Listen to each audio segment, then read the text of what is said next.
지금 전 세계에서 돈이 계속 풀리고 있습니다. 나라마다 계속 돈을 찍어내고 있고요. 시중에 돌고 있는 돈의 양은 해가 갈수록 늘어나고 있는 상황이죠. 근데 여기서 정말 이상한 게 한 가지가 있는데요. 이 돈이 이렇게 흔해지고 있는데 비트코인 가격은 그걸 따라가지 못하고 있고 오히려 뒤처지고 있는 상황이거든요. 이 보통은 시중에 돈이 흔해지면 비트코인 같은 자산들 비싸져야지 정상이겠죠. 근데 지금은 오히려 반대로 가고 있다는 겁니다. 그래서 제가 오늘 던져드릴 질문은 딱 한 가지예요. 이 비트코인이 지금 정말로 비싼 건지 아니면 사실은 너무 저렴해진 건지, 이 질문이 왜 중요한지부터 먼저 말씀을 드려보자면요. 이 지금 시장 분위기가 솔직한 말로 정말 답답합니다. 매수하신 분들은 물려가지고 마음이 무겁고요. 매수 안 하신 분들은 더 떨어질까봐 무섭습니다. 화면에 빨간 숫자가 뜰 때마다 여기서 더 빠지는 거 아니냐, 뭐 이런 생각이 들 수밖에 없겠죠. 그 마음에 대해서 저도 잘 알고 있는 상황이고, 근데 그 무서움을 잠깐 내려놓으시고 보셔야 될 게 하나 있습니다. 바로 가격이 아니라 가치를 보셔야 되는데요. 여기서 잠깐 쉬운 말로 풀고 가겠습니다. 지금 가격은 지금 시장에서 사고 팔고 있는 숫자죠. 가치는 이 정도는 돼야 맞는데 이런 적당한 수준이고요. 그리고 가치는 이 정도는 돼야 맞다, 이런 적정한 수준이겠고요. 이 두 가지가 같을 때도 있겠지만 자주 벌어지고 있습니다. 마트에서 똑같은 물건들이 어떤 날은 비싸고 또 어떤 날은 싸게 팔리는 뭐 이런 원리들처럼 비트코인도 역시 마찬가지입니다. 그렇다면 비트코인의 적정한 가치는 어떻게 따져볼 수 있을까요? 뭐 여러 가지 방법이 있겠지만 오늘 보셔야 될 건 딱 한 가지입니다. 이 전 세계에 풀린 돈의 양을 기준으로 보는 방법들, 그 원리는 정말 간단한데요. 세상에 돈이 많이 풀릴수록 그 돈의 가치는 조금씩 떨어지고, 이 돈이 흔해진다 보니까 반대로 비트코인은 정해진 양만큼만 만들어집니다. 말 그대로 흔해지지 않는다는 뜻인 거죠. 그럼 돈이 흔해지는 만큼 흔해지지 않는 비트코인의 가치는 올라가야지 정상입니다. 이 두 가지를 나란히 놓고 지금쯤이면 비트코인이 이 정도는 돼야 된다, 이렇게 선을 그어본 게 바로 적정 가치라는 겁니다. 그럼 이제부터 진짜 이상한 부분이 나옵니다. 아니, 그 적정 가치 선과 실제 가격을 겹쳐봤을 때 지금 실제 가격이 그 선보다 한참 아래에 내려와 있죠. 여기까지는 공개된 자료를 보면 그렇게 나타나고, 이 통계적으로 봐도 정상적인 변동 범위에서 거의 바닥 쪽에 붙어있는 자리예요. 쉽게 말씀드리면 이렇습니다. 지금 세상의 돈들은 점점 더 많아지고 있는데 이 비트코인은 그 흐름을 따라가지 못하고 뒤처져 있다는 사실들. 돈은 흔해지는데 비트코인은 상대적으로 싸게 거래가 되고 있다는 뜻이겠죠. 정말 이상하지 않으신가요? 그럼 과거에는 이런 자리가 어떤 의미가 있었는지, 그게 진짜 궁금한 부분이겠습니다. 실제 과거를 한번 돌아볼게요. 비트코인이 이렇게 적정 가치보다 깊게 내려온 구간이 예전에도 몇 번 있었죠. 그리고 그 구간들을 대체로 비슷한 흐름으로 이어졌습니다. 가격이 다시 적정 가치선을 향해서 천천히 올라가는 모습이었었죠. 이유가 뭘까요? 여기는 통계에서 자주 보이는 성질이 하나 있습니다. 너무 많이 벌어진 간격들은 시간이 지나면은 다시 한번 좁혀지려는 힘들이 작동한다라는 거고, 고무줄을 너무 세게 당기면은 결국에 다시 제자리로 돌아오는 것처럼 저평가된 자리는 평균으로 되돌아가고자 하는 힘들이 작동하는 자리란 뜻입니다. 여기까지만 들으시면 조금 소름 돋는 부분이 분명히 있는데요. 지금 시장에 깔린 분위기가 공포인데 정작 이 지표는 조용히 다른 이야기를 하고 있다는 거죠. 사람들이 무서워서 던지는 그 자리들, 이 통계로 봤을 때 오히려 저평가된 자리일 수가 있다는 겁니다. 가격이 비명을 지를 때 가치는 침묵하고 있다는 건데, 여기서 솔직히 한 가지는 꼭 짚고 가겠습니다. 이게 지금 무조건 바닥이다, 이런 신호가 아니라는 거예요. 저평가 구간에 들어왔다고 해서 가격이 바로 다음날 튀어오른다, 이런 것들은 아니기 때문에 과거를 보더라도요, 저평가 자리에서 더 깊게 내려갔다가 한참 뒤에 회복한 적도 있었습니다. 그러니까 여기서 확실하게 말씀드릴 수 있는 거는 지금은 가치에 비해서 가격이 뒤처진 자리라는 뜻이겠습니다. 그리고 이걸 솔직하게 말씀드리는 이유가 있어요. 지금 사면 무조건 올라간다, 이런 말은 사실 거짓말에 가깝기 때문에 진짜 중요한 건 타이밍을 맞추는 게 아니라 자리를 이해하시는 겁니다. 그럼 이 자리에서 어떻게 움직이는 게 가장 가능성이 높은 방법 중에 하나일까요? 이 지금까지 흐름을 근거로 봤을 때 가장 무난했던 방법은 딱 한 가지입니다. 흔들릴 때마다 조금씩 나눠서 모아나가시는 거예요. 왜 한 번에 안 사고 나눠 사느냐? 바닥이 정확히 어디인지 아무도 모르기 때문입니다. 한 번에 다 넣었다가 더 빠지면 견디기 힘들 거고, 안 넣고 기다리다가 오르면 또 아쉽겠죠. 그래서 나눠가지고 천천히 가져가시는 겁니다. 이게 정답이라서가 아니라 모르는 상황에서 가장 덜 후회하는 방법이라서 그래요. 그렇기 때문에 이미 가지고 계신 분들은 흔들릴 때마다 던지지 마시고요. 또 새로 들어갈 자금이 있다면 한 번에 다 태우지 마시고 천천히 나눠서 가져가셔야 되겠죠. 결국에 지금 비트코인은 비싼 게 아니라 가치에 비해서 뒤처진 자리에 있다는 사실. 이 과거의 비슷한 자리는 대체로 회복으로 이어졌었지만요, 그게 당장 내일이라는 보장은 없습니다. 그래서 지금 자리를 이해하시고 또 천천히 나눠서 대응을 하시는 게 가장 덜 후회하는 방법 중에 하나라는 거. 그렇다면 여기서 중요한 건요, 이 돈이 풀리는 속도가 앞으로 더 빨라지게 된다면 이렇게 벌어진 간격들 과연 얼마나 더 크게 벌어질 수 있을까요? 이번 이야기는 다음 영상에서 한 번 더 이어나가도록 하겠습니다. 이 지금 정말로 어려운 시장이고요. 정말 답답한 시장이다라고 느끼는 분들 많이 계실 겁니다. 리플 XRP가 도대체 언제 상승할지, 다시 한번 전고점 회복은 할 수 있을지, 여기에 대해서 생각하시는 분들이 당연히 많으실 거라고 생각을 해요. 지금부터는 생각하기 나름인 건데, 지금 시장에 대해서 스트레스를 받기 시작을 하시면요, 정말 끝도 없이 스트레스만 받게 될 거고, 또 반대로 적당하게 어쩔 수 없지, 차라리 낮은 가격대에 분할 매수를 해야겠다, 이렇게 평단을 낮출 수 있는 기회의 시간이 늘어났다, 이렇게 생각하시면은 오히려 스트레스보다는 할 수 있는 것들을 찾게 될 거라고 생각을 합니다. 리플 정보방에서도 과거 리플 시장의 흐름이 좋았을 때 적당 단기 고점이었던 4,850원 라인에서의 분할 익절에 대해서 말씀을 드렸었고, 그리고 시장이 안 좋았을 때는 단기 저점에서 이 분할 매수에 대한 1,800원 라인 매수를 말씀드리고 단기 수익을 낼 수 있었던 이유들도 시장의 흐름이 매번 내가 원하는 방향성으로 끌고 갈 수가 없기 때문입니다. 그래서 이 시장의 흐름에 맞춰가지고 대응을 하기 위함도 충분히 있겠죠. 리플 XRP 들고 계신 분들 이번 영상 집중해서 끝까지 들어주셔야 됩니다. 이번에 트럼프 대통령 측에서 본인 SNS에 글 하나를 올렸죠. 분량은 길지도 않아요. 근데 그 짧은 글 한 줄이 리플 가격 1년치 흐름을 통째로 흔들 수 있다, 이러면 믿으시겠습니까? 지금 리플 XRP 가격 우리나라 돈으로 1,900원, 2,000원 사이에서 6개월째 갇혀있죠. 매수하신 분들 마음 답답하실 겁니다. 왜 도무지 안 가고 있는지, 도대체 무슨 일이 있어야지 박스권을 뚫을 수가 있는지, 매일매일 차트만 보고 계신 분들도 분명히 많이 계실 텐데요. 근데 이번에 그 글 하나가 올라온 다음부터는 시장 분위기가 조금 달라졌어요. 그래서 이번 영상에서는 트럼프가 정확히 뭐라고 했는지, 그리고 그게 왜 게임 체인저일 수가 있는 건지, 지금 손절했을 때 왜 가장 위험할 수 있는지, 여러 가지 이야기들 천천히 풀어드려 보도록 하겠습니다. 먼저 지금 상황부터 한번 보고 가시죠. 리플 가격이 1,900원대 박스권에 갇혀 있고요. 최근 자료를 보면은 리플 가진 사람 10명 중에 6명이 손실 구간에 있죠. 평균 매수가가 우리 돈으로 약 2,000원 부근이고, 전체 손실 규모를 합치면은 70조 원에 이른다는 분석이 나옵니다. 무려 70조 원이 적은 돈이 아니죠. 한 가지 나라 1년 예산급의 돈들이 지금 리플 한 종목에서 물려있는 셈이겠습니다. 이 정도면 단순 가격 조정이 아니라요, 지금 시장 전체가 상처를 입고 있는 겁니다. 그래서 손절을 고민하시는 분들도 많이 계실 거고, 실제로 매일매일 던지는 사람들도 점점 더 늘어나고 있는 상황이죠. 그런데 바로 이 시점에 트럼프가 글을 올렸습니다. 핵심적인 문장만 짧게 옮겨드리자면은, 먼저 전 증권거래위원회 위원장 게리 겐슬러가 미국 암호화폐 산업을 파괴하려고 했다. 그리고 내가 대통령이 된 뒤에는 미국이 다시 세계 암호화폐 중심지가 됐다. 그리고 세 번째부터가 핵심인데요. 앞으로 그 누구도 되돌릴 수 없도록 암호화폐 시장 구조를 법으로 박아넣겠다라는 겁니다. 이 마지막 한 줄 자체가 지금 트럼프가 암호화폐가 망하도록 놔두지 않겠다라는 강력한 의지 표명인 거고, 여기서 한번 생각을 해보면요, 이 보통 정치인들이 하는 응원 메시지하고 이 글 자체가 결정적인 한 가지가 달라요. 뭐가 다른지 짚어드려보자면은, 그동안 트럼프 차원에서 친 크립토 발언을 많이 해왔습니다. 하지만 이번 글에서는 되돌릴 수 없도록 법으로 받겠다라는 표현들, 이 처음으로 명확하게 들어간 상황인데, 이게 과연 무슨 뜻일까요? 쉽게 말씀드리자면은, 지금까지 암호화폐는 대통령이 누가 되느냐, 여기에 따라가지고 운명이 왔다 갔다 했었고, 친 크립토 대통령이면은 살아나고요, 반대 성향 대통령이면은 다시 묶이고요. 이 정치 변동성들 때문에 정말로 큰 돈들, 그러니까 연금, 기금이라거나 보험사 자금 같은 보수적인 돈들은 들어오질 못했습니다. 들어왔다가 몇 년 뒤에 정권 바뀌면 한순간에 규제로 죽을 수가 있기 때문에, 여기서 트럼프가 한 말은요, 그 정치 변동성을 아예 법으로 묶어버리겠다는 선언입니다. 대통령이 바뀌어도 정당이 바뀌어도 흔들리지 않게 만들겠다라는 거고, 이게 단순한 응원이 아니라 시장 구조 자체를 바꾸는 신호로서 읽어볼 수가 있어요. 여기까지가 트럼프 발언의 무게예요. 근데 더 놀라운 건 그 다음입니다. 이 발언이 나오기 직전에 미국에서 무슨 일이 있었느냐? 미국 상원은행위원회에서 클래리티 법안이라는 게 통과됐죠. 이름이 조금 어렵습니다. 쉽게 말씀드리자면은, 암호화폐를 누가 관리할지를 명확하게 정리하는 법이고, 그동안 미국에서 리플이 그렇게 고생했던 이유가 뭐였었죠? 증권이냐 상품이냐 가지고 몇 년 동안 소송을 끌었기 때문인 거고, 이번 클래리티 법안이 통과되면은 리플은 증권이 아니라 상품으로 분류될 가능성이 훨씬 더 커집니다. 그리고 표결에 대한 결과는 찬성 15표, 반대 9표. 이게 위원회 단계에서 나온 결과고요. 시장 예측 플랫폼인 폴리마켓이라는 곳에서는 이 법안이 올해 안에 최종 통과될 확률들 60에서 70% 사이로 보고 있는 상황입니다. 그리고 여기서 트럼프 발언이랑 연결해서 보시면 그림이 조금 다르게 보이실 텐데요.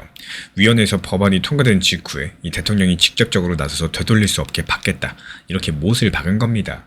이게 과연 우연일까요?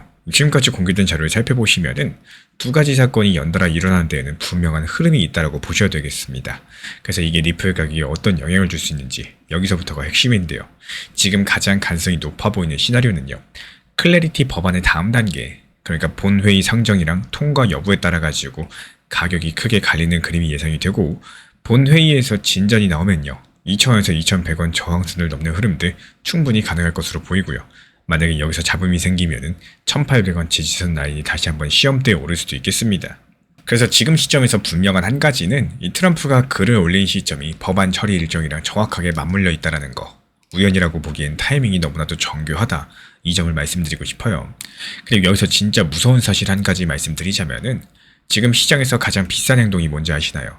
가장 저렴했을 때 던지는 겁니다. 지금 리플 들고 계신 분들 중에서 6개월 박스권에 지쳐가지고 손절 고민하신 분들 정말 많이 계실 텐데요. 만약에 이번 법안이 통과되고 트럼프 말처럼 시장 구조가 법으로 바뀌는 그림도 현실이 된다. 그 다음에 들어올 돈들은 지금 우리가 보고 있는 개인 투자자 돈이 아닙니다. 미국의 연금기금, 보험사, 대형 자산운용사, 여러가지 진짜 큰 돈이 움직일 만한 자리가 만들어지고 있다는 거예요. 물론 이게 100% 일어날 거다라고 말씀드리는 건 절대 아닙니다. 지금 법안은 아직까지 본회의를 거치지 않았고요. 통과 확률도 60에서 70%고요. 30에서 40%는 무산될 가능성도 충분히 보여요. 다만 지금 시점에서 분명한 거는 6개월 박스권의 의미가 예전과는 다르다라는 거. 그동안 박스권은 답답한 정체였었지만 지금의 박스권은 큰 변화 직전에 정적일 가능성이 높다라고 말씀을 드리는 거고, 결국에 이번 트럼프 발언의 핵심은요. 이 되돌릴 수 없도록 법으로 박는다는 부분이고요. 이건 정치 변동성을 제거하겠다. 이런 선언으로 읽어볼 수가 있겠습니다. 그리고 이런 발언들이 클래리티 법안위원회 통과 직후에 나왔다는 거. 단순한 응원이 아니라 의도되는 신호일 가능성이 높겠죠. 그래서 지금 1,800원대 박스권에서 손절하는 행동들, 큰 변화의 신호를 무시하는 가장 비싼 선택이 될 수 있다는 거 반드시 기억해 두시기 바라고요. 그렇다면 만약에 클래리티 법안이 본회의까지 통과해버린다. 리플 다음에 가장 크게 움직일 코인은 과연 뭐가 있을까요? 이 질문은 다음 영상에서 자세히 풀어드려 보도록 하겠습니다. 지금 시장 상황 자체가 안 좋고 또 어려울수록 당연하지만 짧고 또 효율적인 대응들을 할 줄 아셔야 됩니다. 내가 머리로는 알고 있는데 결국 스스로 욕심들 때문에 목표 타점을 높게 보고 알트코인을 수익이 나와도 무리하게 끌고 가다가 결국에 익절, 이 수익 볼 타이밍을 놓친다거나 그러고 나서 그때 팔 걸 더 상승할 줄 알았나는데 여러 가지 감정들이 반복되면요. 지금 시장이 당연히 계속해서 어려워질 수밖에 없는 겁니다. 그래서 지금 시장이 어려운 건 맞겠지만요. 이 결국에는 순환 시장 특성상 상승하는 알트코인들 결국에 또 상승할 수밖에 없다는 사실들. 그래서 단기 종합방에서도 말씀을 드리는 거는 절대로 무리한 타점이 아니라 현실적으로 목표하는 가격에 대해서 걸어 놓으시고 적당한 구간에서 익절을 목표로 잡는 이유들. 시장이 좋아졌고 이렇게 상승세로 돌아왔을 때 욕심을 내도 되겠지만은 지금은 현실적인 목표 대응을 통해서 먼저 내 것으로 수익을 만드는 것들이 가장 중요하다는 말씀을 드리고 싶어요. 결국에 팔아야 내 돈이라는 것들 잊으시면 안 되겠습니다. 이번에 리플 커뮤니티가 정말로 발칵 뒤집힌 상황입니다. 월가의 핵심에 자리 잡은 한 가지 거대 기관이 이 토큰화 파트너로서 우리 XRP를 꼽은 게 아니라요. 스텔라라는 코인을 골랐거든요. 여기서 또 이런 생각 드실 겁니다. 우리만 밀렸구나 뭐 이런 생각들. 근데 이상한 점이 하나 있습니다. 시장을 오랜 시간 동안 지켜본 사람들은 이 뉴스를 보고 전혀 화를 내지 않았어요.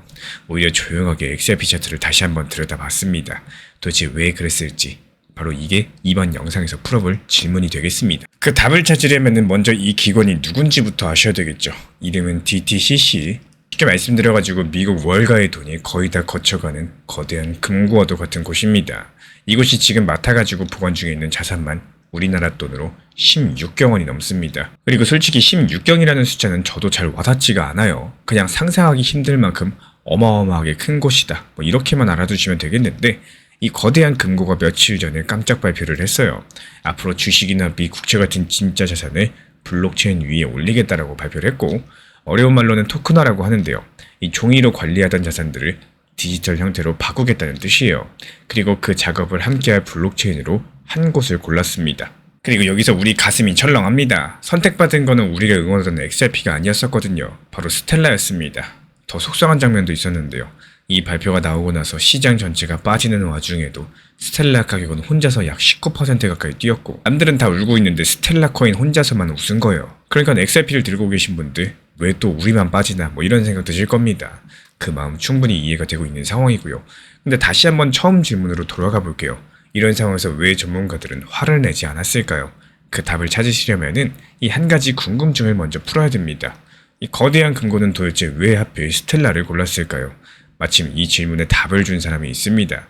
미국의 컬럼비아대 경영대학원의 겸임교수인 오스틴 캠벨이라는 사람이에요. 금융이랑 블록체인을 둘 다 잘 알고 있는 전문가인데 이 사람이 인터넷에 글을 하나 올렸죠. 핵심은 이겁니다. 이더리움 같은 코인은 이런 큰 금융일에는 맞지 않는다라고 봤어요. 그리고 그 이유가 조금 재밌습니다. 여기서 어려운 말이 하나 나오는데요. 바로 검열저항이라는 말이에요. 쉽게 풀면은 누구도 그 거래를 막거나 되돌릴 수가 없다는 뜻입니다. 보통은 이게 장점처럼 들리죠. 근데 큰 은행들 입장에서는 다릅니다. 만약에 범죄에 쓰인 돈이 들어왔는데 그걸 막을 방법이 없다면은 은행들은 그 블록체인을 쓰지 못하겠죠. 이 교수는 바로 이런 점들을 짚었다라는 거고, 그래서 큰 금융회사가 원하는 블록체인은 따로 있습니다. 평소에 누구나 자유롭게 쓰겠지만요. 문제가 생기면은 나쁜 돈을 막을 수 있는 곳들. 스텔라가 바로 그런 기능들을 갖추고 있었습니다. 조금만 더 구체적으로 살펴보면요. 스텔라에는 크게 세 가지 기능이 있습니다. 먼저 문제가 생긴 계좌의 돈을 잠글 수가 있어요. 그리고 잘못 나간 돈을 다시 걷어들일 수가 있습니다. 허락받은 사람들만 그 토큰을 가질 수 있게 명단 관리까지도 가능하기 때문에 이게 큰 금융회사 입장에서 어떨까요? 이 세 가지가 반드시 필요했었다는 겁니다. 그래서 여기까지 들으면 이런 생각이 들겠죠. 그럼 지금부터 스텔라가 그냥 우리 XRP보다 더 좋은 코인이었네. 이런 생각들. 근데 진짜 반전은 지금부터 시작이 됩니다. 이 방금 말씀드린 그 세 가지 기능들이요. 잠그고 걷어들이고 명단을 관리하는 기능들. 이게 XRP의 블록체인도 똑같이 다 들어가 있습니다. 이건 제 추측이 아니에요. XRP 블록체인의 공식 기술 문서에 그대로 적혀있는 내용을 말씀드리는 것 뿐입니다. 리플 레저에서도 발행한 토큰들 잠글 수 있죠. 다시 걷어들일 수도 있죠. 허락받은 사람만 받게 할 수도 있습니다. 게다가 XRP는 복잡한 프로그램을 따로 짜지 않아도 이런 기능들 기본으로 갖추고 있는 상황입니다. 이 교수가 스텔라를 칭찬했던 바로 그 방식과도 똑 닮아있는 상황인데 여기서 한 번 더 소름 돋는 부분이 나옵니다. 그동안 XRP가 무슨 소리를 들었었죠? 통제가 너무 많다는 둥, 사실상 은행 코인이라는 둥, 진짜 탈중앙화는 아니다라는 둥, 전부 다 단점이라고 욕먹던 부분들. 근데 바로 그 단점들이 지금 월스트리트가 찾던 합격 조건이 되더라는 겁니다. 그래서 그 이상은 잠깐 멈추고 한 가지만 더 짚고 가볼게요. 사실 스텔라랑 XRP는 완전히 남이 아니라는 겁니다. 스텔라를 처음에 만든 사람은 제드 맥케일럽이라는 사람이었죠. 근데 이 사람은 원래 리플을 함께 만든 공동 창업자였습니다. 2014년 따로 나와가지고 스텔라를 만들었고요. 그러니까 지금 두 코인은 같은 뿌리에서 갈라져 나온 형제와도 같은 사이라는 거고, 한 가지만 그건 분명히 보입니다. 월스트리트가 스텔라의 설계 방식을 인정했다라는 거.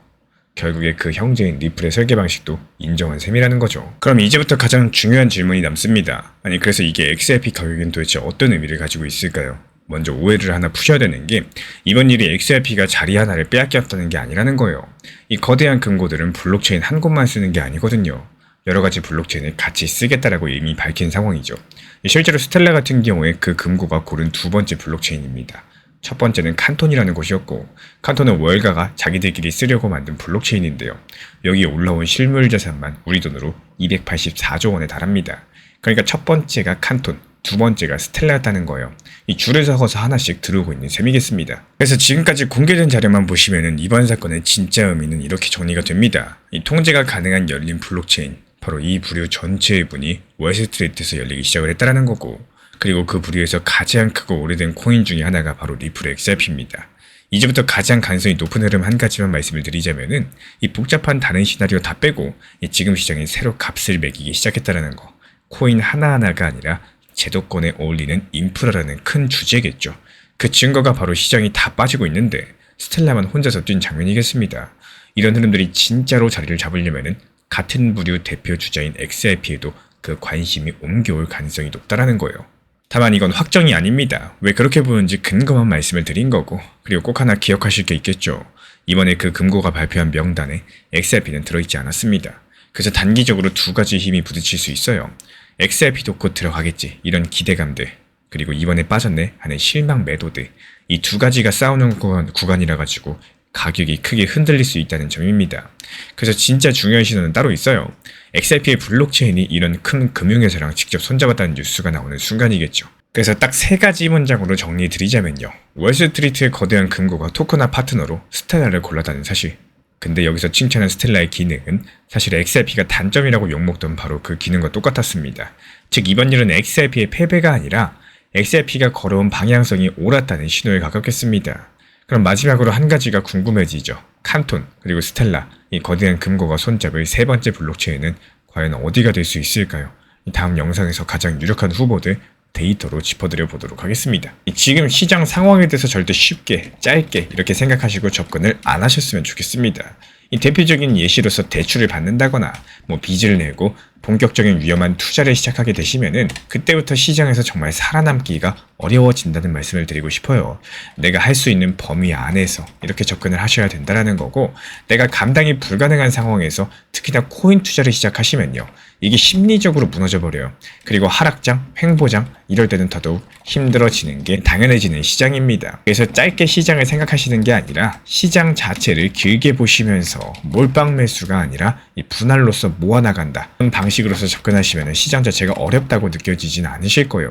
내가 감당이 가능한 범위 안에서 짧게 보는 거, 이게 분할로 모아나간다고 생각을 하셔야 됩니다. 예를 들어 볼까요? 내가 오늘 매수하는 가격보다 다음 달에 매수하는 가격이 더 높다라고 할지라도 분할로서 건강하게 모아나려고 이런 심리적인 태도를 가지다 보면요, 나중에 시장이 하락한다라고 할지라도 분할 매매 습관이 있었기 때문에 결국에 평균 단가가 낮춰지면서 우상향하는 시장이 찾아오고 결국에 수익 내면서 만족하는 시장이 만들어지게 될 거라는 거예요. 예를 들어가지고 내가 가지고 있는 코인을 거래소에 맡겨놓고 이자를 받는 스테이킹을 한다거나, 아니면 에어드롭이라고 해가지고 코인을 공짜로 받아본 적, 이거 한 번이라도 혹시 있으신가요? 그렇다면 오늘 이 영상 정말 끝까지 시청해 주셔야 됩니다. 왜냐면 다가오는 2027년 1월부터는요 이자에도 세금이 붙을 수가 있기 때문에 우리 구독자분들께서 코인을 팔지도 않았는데 세금 폭탄을 맞을 수가 있다는 거예요. 여기서 한 가지 좀 이상한 점이 있는데요, 우리가 보통 뭔가를 팔아가지고 이득을 봐야지 세금을 낸다 이렇게 알고 계시죠? 근데 팔지도 않았는데 세금을 낸다면은 이게 도대체 무슨 말일까요? 차근차근 풀어드려 보겠습니다. 먼저 큰 그림부터 보자면은 우리나라가 2027년 1월 1일부터 가상자산, 그러니까 코인에다가 세금을 매기기로 결정을 해놨죠. 그래서 이미 확정된 사실인데 원래는 더 빨리 시작하려고 했었는데 시행이 여러 차례 미뤄지게 되면서 지금 날짜가 2027년이 된 겁니다. 그러니까 코인으로 번 돈에 대해서 세금이 붙는다는 거, 이 사실 자체가 아주 새로운 얘기는 아닙니다. 근데 많은 분들께서 여기서 한 가지 오해를 하시죠. 나는 코인을 팔 때만 세금을 내면 되겠다, 이렇게 생각을 하신다는 건데, 바로 이 지점부터가 오늘의 진짜 핵심입니다. 이 법을 자세히 들여다보면요, 세금을 매기는 경우가 두 가지로 나뉘고, 한 개는 코인을 파는 거, 이건 양도라고 부릅니다. 쉽게 말씀드려서 내 코인을 남한테 넘기고 돈을 받는 거죠.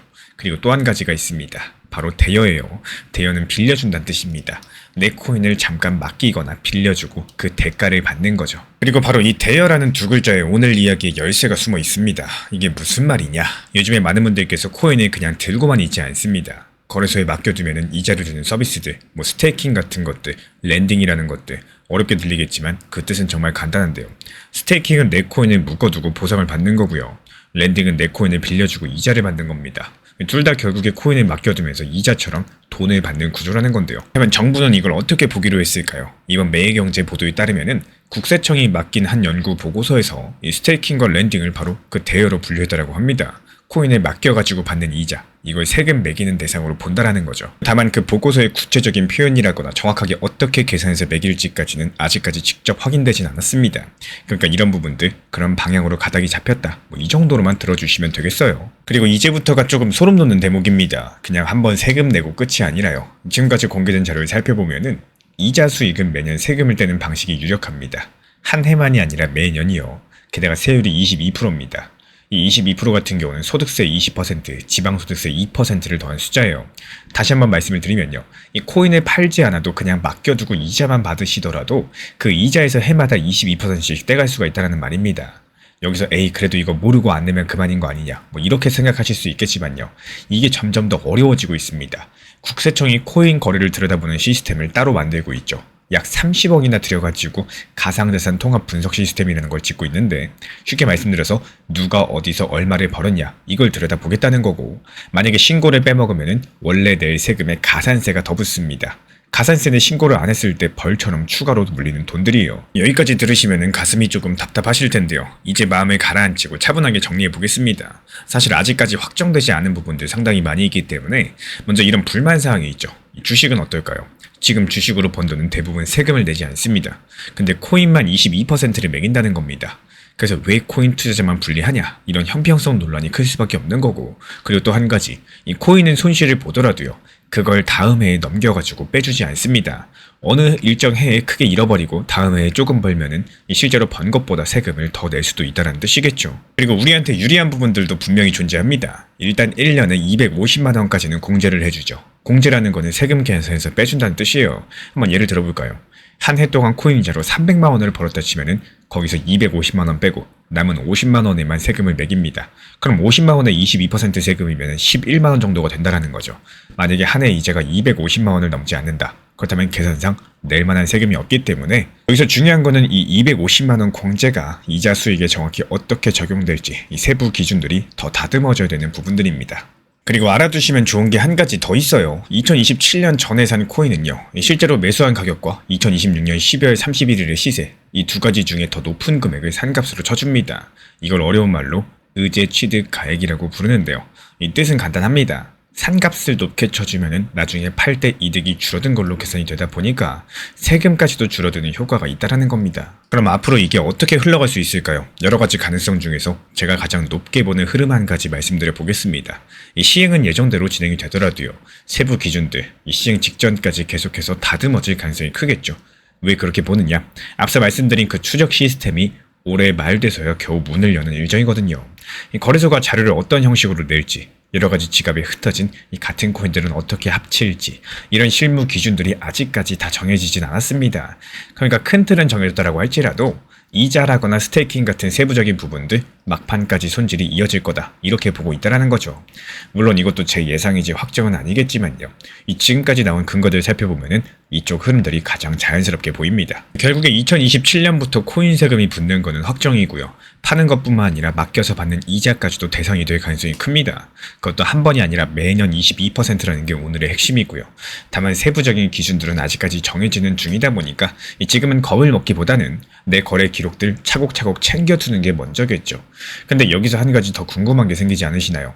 그렇다면 해외 거래소에 맡겨둔 코인이라거나 내 개인 지갑에 들고 있는 코인들 과연 어디까지 추적이 될 수 있을지, 이 다음 영상에서 바로 그 이야기들을 조금 더 자세히 풀어드려 보도록 하겠습니다. 알트코인에 대한 단기 타점들, 말 그대로 내가 단기 목적으로 접근한 것들은 지속적으로 핸드폰 붙잡고 신경 쓰고 계속 들여다보고 이렇게 스트레스 받는 이런 단기 투자가 아니라요, 효율적으로 내가 매수와 동시에 또 적당한 목표 가격에 걸어놓고 단기적으로 익절 목표 하시면서 욕심을 내지 않는 이런 단기 투자를 말씀을 드리는 겁니다. 단 여기서 경우의 수를 놓고 봤을 때 하락할 확률도 있기 때문에 비중을 조절하시는 거고요. 물타기, 평균 단가를 낮출 수 있는 대비를 해야 되기 때문에 너무 많은 비중이 아니라 적당 비중으로 접근하는 게 바로 핵심이 되겠죠. 단기 종합방에서도 마찬가지입니다. 항상 비중 조절하고 목표 타점에 대해서 같이 안내를 드리는 이유들, 생각보다 지금 시장은 예상하지 못한 상황에서 상승하는 경우가 있고요, 또 반대로 예상하지 못한 상황에서 갑작스럽게 하락하는 경우들이 있기 때문에 적당하게 단기 고점과 또 수익 실현까지 되었다면요, 이게 더 상승하든 더 하락하든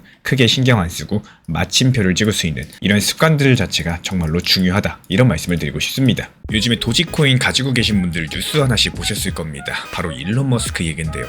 이 머스크의 위성 인터넷 회사 스타링크가 미국 군대 드론에 쓰였다는 보도가 나왔습니다.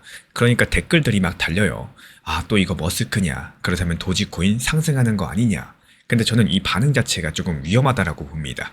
왜냐면 이 뉴스랑 도지코인 가격은 사실상 거의 상관이 없었거든요. 그런데도 다들 여기만 보고 있었죠.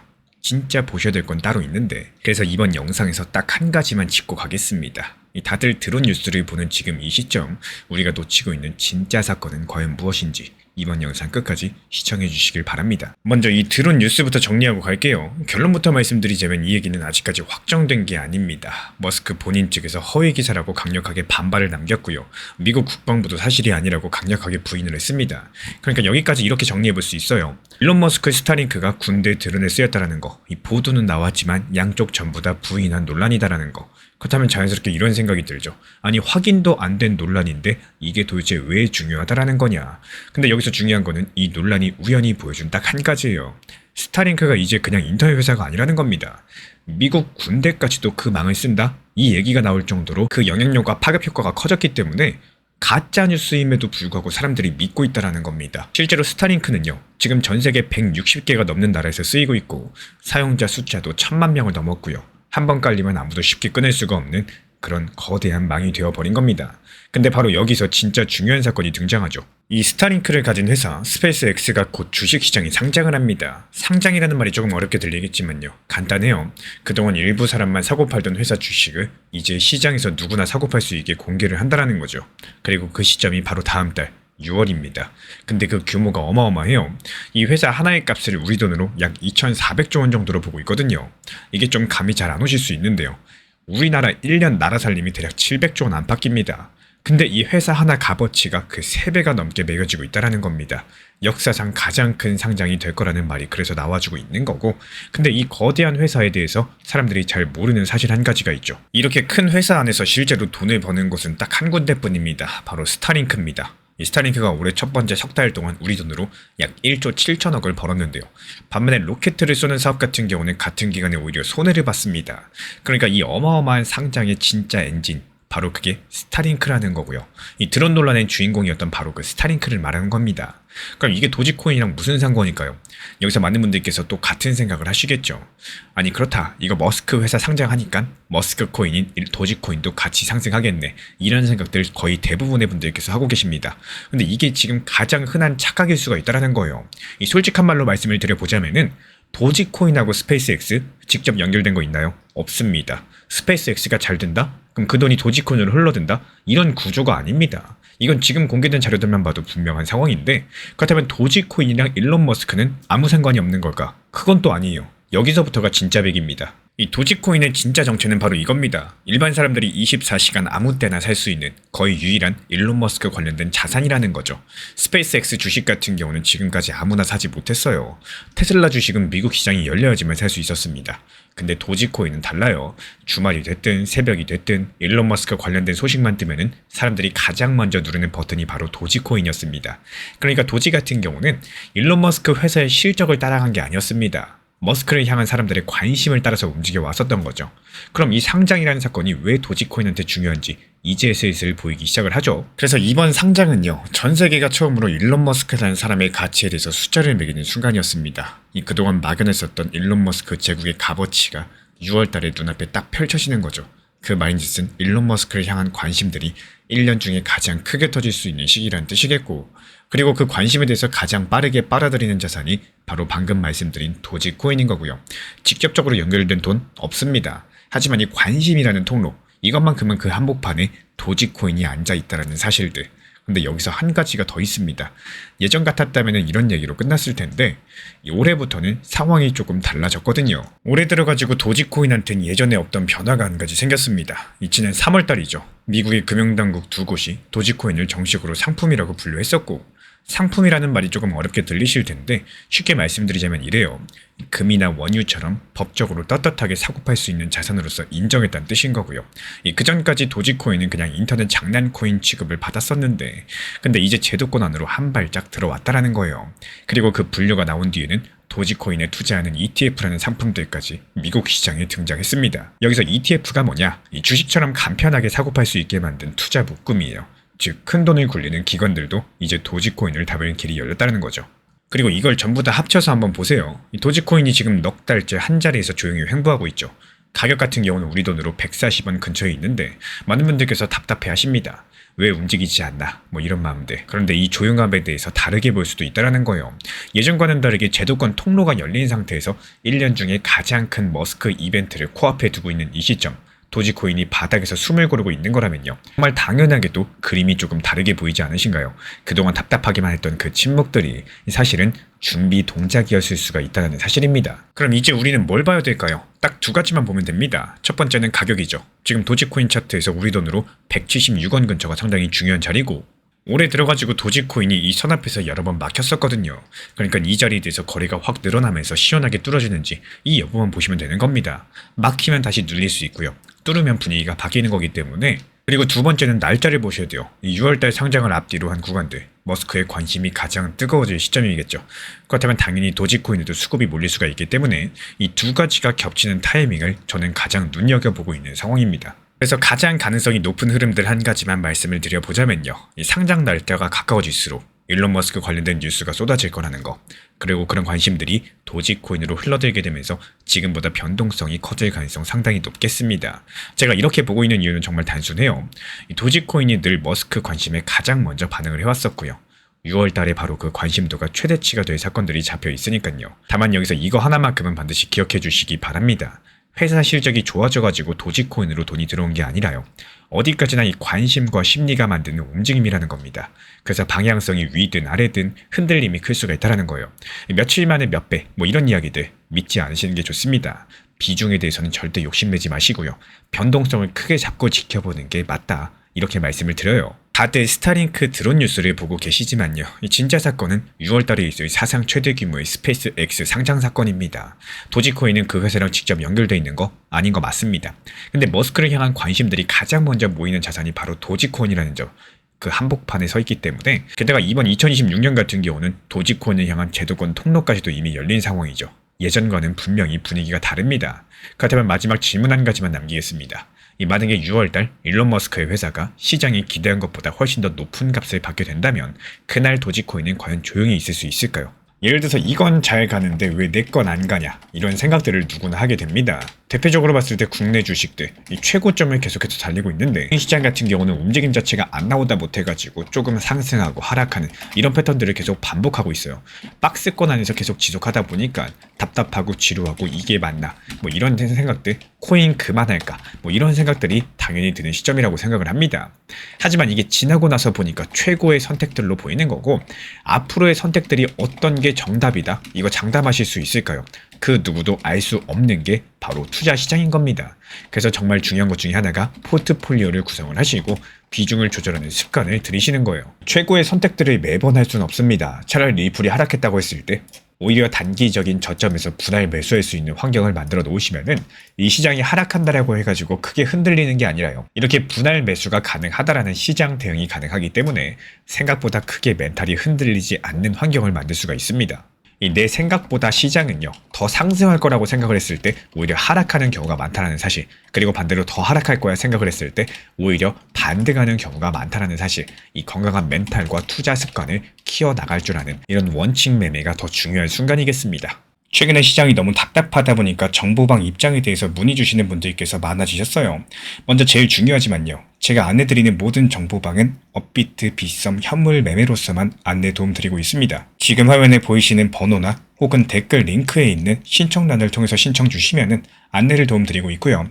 이 세 가지 방 중에 필요로 하신 방을 체크해서 신청 주시면은 필요로 하신 방에 맞춰가지고 입장 안내 드리고 있습니다. 먼저 리플 전용방 같은 경우에 리플에 대한 중요 이슈, 그리고 리플에 대한 단기 저점과 단기 고점, 중장기적으로 보는 중요 타점 같은 핵심 내용에 대해서 안내드리고 있기 때문에 영상 시청해주시는 우리 구독자분들께서 리플이라는 코인이 장기적으로 좋다라는 건 알고는 있지만 현재 같은 시장에서는 많은 답답함을 느끼시는 분들께서 정말로 많이 계실 거라고 생각을 합니다. 이 적당한 일부 비중은 단기 고점과 저점을 살려서 효율적인 대응을 만들어 가시고 또 오히려 중장기적으로 더 잘 가져가기 위한 효율적인 매매하시는 것들을 추천드려요. 그리고 두 번째로 종합 브리핑방입니다.